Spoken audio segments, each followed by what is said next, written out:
Right now, sitting in your driveway, there is a machine that knows more about you than your best friend does. It knows what time you leave for work. It knows how fast you drove on the way home. It knows exactly when you pulled into the parking lot of a hospital, a lawyer's office, or someone's house you didn't tell anyone about. And here's the part that should bother you. You didn't install any of that. You didn't download an app for it. You just bought a car, and the tracking came standard. In the next 13 minutes, I'm going to show you 3 things. First, exactly how your own vehicle turns into a surveillance device the second you drive it off the lot. Second, a real case where this data got sold for pennies and ended up costing a driver thousands of dollars. And third, the part almost nobody talks about, the exact sentence that can stop an officer from pulling private data out of your car without a warrant. Stay to the end because the last section covers something that can undo everything else in this video if you don't know about it. I'm Robert Hayes. This channel exists for one reason: to break down how modern systems quietly collect power over your life and what you can actually do to take it back. Quick disclaimer before we start: this is legal education and general information, not legal advice, and nothing here forms an attorney-client relationship. Let's get into it.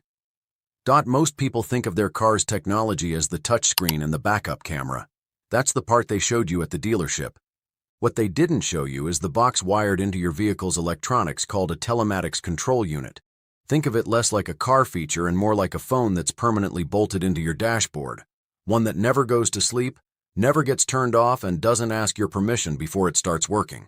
That unit is quietly logging your GPS location down to the meter, your speed, every hard brake and every fast acceleration, the routes you drive and what time of day you drive them, whether your seatbelt is buckled.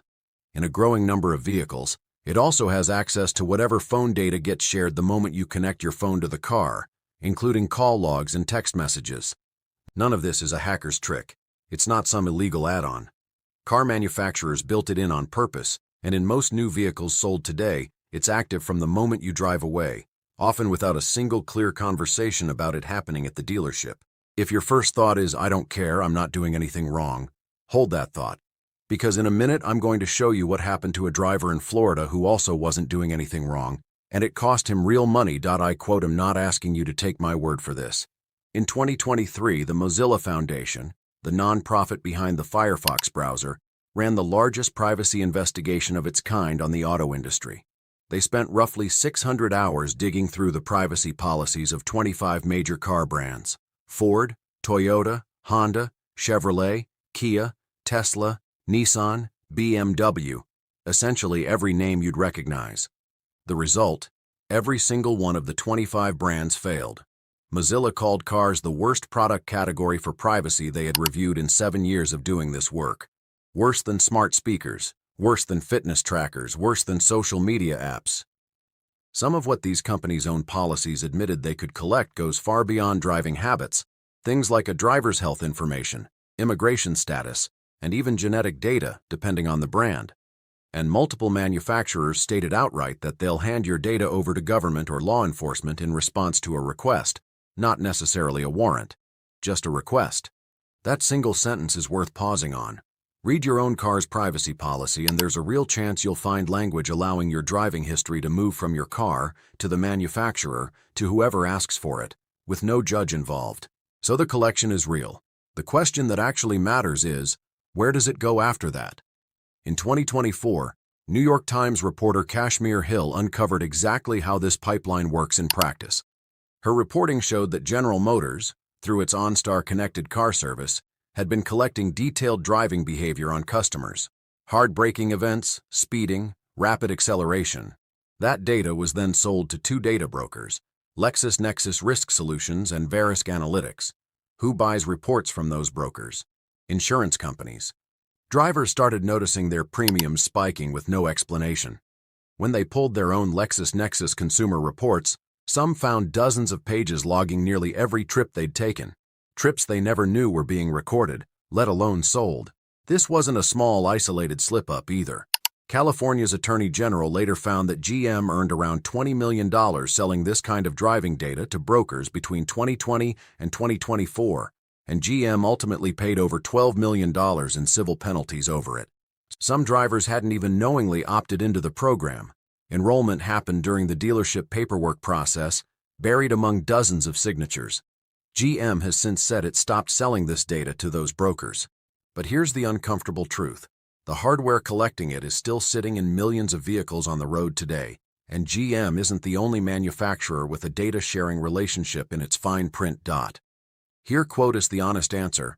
The law hasn't fully caught up to your car yet, but there's one Supreme Court case that gives you real protection, and you need to know its name. Carpenter versus United States decided in 2018. In that case, police had obtained 127 days of a man's cell phone location history, nearly 13,000 data points, without a warrant, arguing they didn't need one because a phone company, not the suspect, held the records. The Supreme Court disagreed 5-4. Chief Justice Roberts wrote that people retain a reasonable expectation of privacy in the whole of their physical movements, and that law enforcement generally needs a warrant, backed by probable cause, to get long-term location tracking like that. That case was about a phone, but your car's telematics system is recording the exact same kind of thing, arguably in more detail. The reasoning in Carpenter is the strongest tool drivers have. So why isn't this settled? Because of something called the third-party doctrine, a decades-old legal idea that once you voluntarily share information with a company, you've given up some of your privacy claim over it. Car makers and data brokers lean on this argument. You agreed to their privacy policy, so it's now their business record, and sometimes they can hand it over, or sell it, without the government ever needing a warrant. That gap between what Carpenter protects and what the third-party doctrine allows is exactly where your car's data currently sits. It's unsettled, it varies state to state, and until it's resolved, the responsibility falls on you to protect yourself. Here, quote S, what almost nobody thinks about until it's too late. There are specialized extraction tools that law enforcement agencies use, designed specifically to plug into a vehicle's infotainment system and pull out its stored data, location history, trip logs, paired device information, and in many cases, anything your phone shared with the car the last time you connected it. That can include contacts, call history, and text messages that were synced even months ago. The unsettling part, this can happen even if your phone itself is locked, sitting in your pocket miles away. Your phone's passcode never gets touched because your car already kept a copy. This isn't rare or experimental technology. These tools are used widely by federal and state agencies and are compatible with tens of thousands of vehicle models. So when I say your car is a second, less protected copy of your phone, I'm not exaggerating for effect. It's a documented capability sitting in vehicles right now. You don't need to be technical to fix most of this. Here's your checklist. 1. Turn off the data sharing programs. Open your CarMakers app or online account, go into privacy or data settings, and look for anything labeled Smart Driver, Driving Score, or Connected Services Data Sharing. Opt out. If there's a Do Not Sell My Personal Information toggle, turn it on. 2. Request and delete your file from the brokers. You're entitled to request your consumer disclosure report from LexisNexis and Verisk. Request it, see what's actually in it, then formally ask them to opt you out and delete your data.